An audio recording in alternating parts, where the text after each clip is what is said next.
আমি গ্রামের মেয়ে, এখানেই আমি জন্মেছি, এখানেই আমার বেড়ে ওঠা।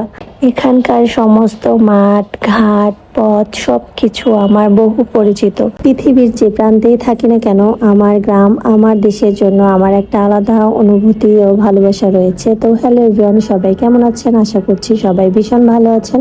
যাই হোক, আমার পিছনে হচ্ছে কাকিমা হাতে কাছি নিয়ে দাঁড়িয়ে আছে। সে হচ্ছে ঘাস কেটে রাখবে, পরে ভাই এসে নিয়ে যাবে। আমার কাকিমা কিন্তু আমাদেরকে অনেক বেশি ভালোবাসে। দুলদুল সোনা এখানে দাঁড়িয়ে আছে ছবি তোলার জন্য।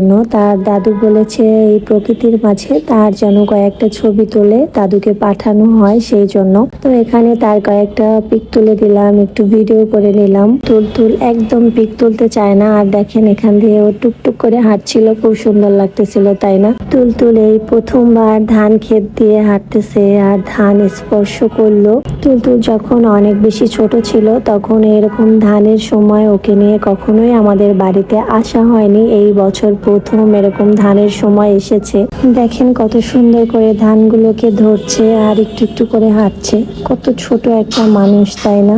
যাই হোক, এরপরে ওকে এখানে একটু দাঁড় করিয়েছিলাম কয়েকটা ছবি তুলে দিব সেই জন্য, কিন্তু ও ভীষণ ভয় পাচ্ছিল।